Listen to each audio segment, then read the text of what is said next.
আরাফার দিনের রোজা এর ফজিলত অপরিসীম। নবী করিম সাল্লাল্লাহু আলাইহি ওয়াসাল্লাম বলেছেন, আরাফার দিনের রোজা যদি কেউ রাখে, আল্লাহর কাছে আমি ধারণা রাখি, আল্লাহর প্রতি আমার ধারণা হলো এই রোজার বিনিময়ে আল্লাহ তাআলা রোজাদার ব্যক্তিকে 1 বছরের পেছনের 1 বছরের সামনের অগ্রিম গুনাহ আল্লাহ তাআলা মাফ করে দিবেন। ইসলামের অন্য কোনো আমল এরকম পাওয়া যায় না যে আমল করলে অগ্রিম আল্লাহ সুবহানাহু ওয়া তাআলা গুনাহ মাফ করে দিবেন। আরাফার দিনের রোজার এত ফজিলত যে পেছনের তো বটেই, সামনের 1 বছরের আল্লাহ সুবহানাহু ওয়া তাআলা ছোটখাটো গুনাহগুলো কি করবেন?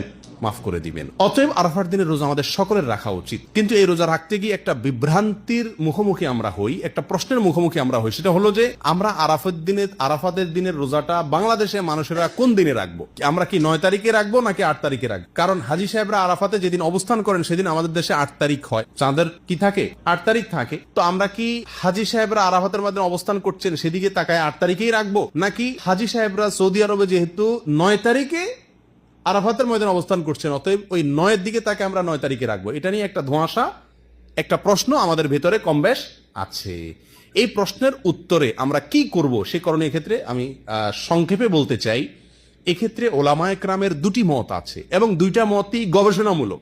এর কোনোটাই কোনো হাদিস থেকে স্পষ্টভাবে সমর্থিত না, বরং উভয় মতই যার যার বুঝ এবং গবেষণা লব্ধ।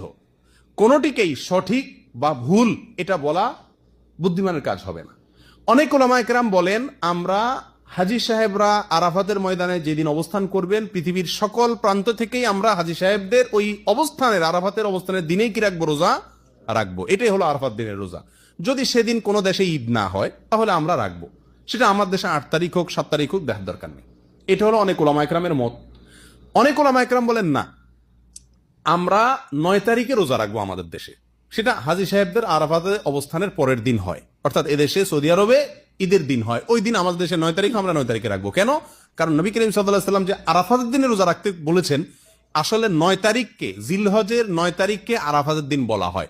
এখানে তারিখটা হলো উদ্দেশ্য, আরাফাতের দিন এটা হলো শুধুমাত্র নাম। জিলহজের 10 তারিখে ইয়মুন নাহর বলা হয়, জিলহজের 9 তারিখে ইয়মে আরাফা বলা হয়, জিলহজের 8 তারিখে ইয়মুত তারবিয়া বলে। এগুলো হলো এই দিনগুলোর এক একটা নাম। যেহেতু নবী সাল্লাল্লাহু আলাইহি ওয়াসাল্লাম আরাফার দিন রোজা রাখতে বলছেন, অতএব 9 তারিখে রাখবেন, এরকম একটা মত উলামায়ে কেরাম বলেন। এখন আমরা কোন দিকে যাব? 8 তারিখে রাখবো নাকি 9 তারিখে রাখবো? আমি বলি, যেহেতু কোনো মতের পক্ষেই সুস্পষ্ট কোনো হাদিস নাই, অতএব আমাদের জন্য সবচেয়ে যুক্তিসঙ্গত হলো দোনো দিন রাখা, 8 তারিখে এবং 9 তারিখে রাখা। কারণ জিলহজের 1 থেকে 9 তারিখ পর্যন্ত এর প্রত্যেকটা দিনই আমাদের কম বেশ রোজা রাখার চেষ্টা করা উচিত।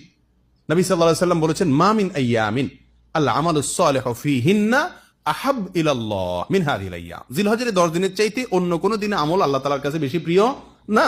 এইজন্য উলামায়ে কেরাম বলেন যে এই 10 দিনের প্রথম দিনগুলো, ঈদের দিন বাদে প্রথম দিনগুলো প্রত্যেকটা দিনই কি রাখা উচিত? নফল রোজা রাখা উচিত। তবে বিশেষভাবে হাদিসে নির্দেশ হলো কিসে? আরাফাতের দিন রাখার জন্য। অতএব আমরা যদি 8-9, আমাদের দেশের লোকেরা 8-9 উভয় দিন আমরা রোজা রাখি জিলহজের, তাহলে সেক্ষেত্রে সন্দেহাতীতভাবে আরাফাতের দিনের রোজা রাখা আমার হয়ে যাবে। অতএব এই 8-9 উভয় দিন রাখাই আমাদের জন্য সবচেয়ে উত্তম এবং বেস্ট।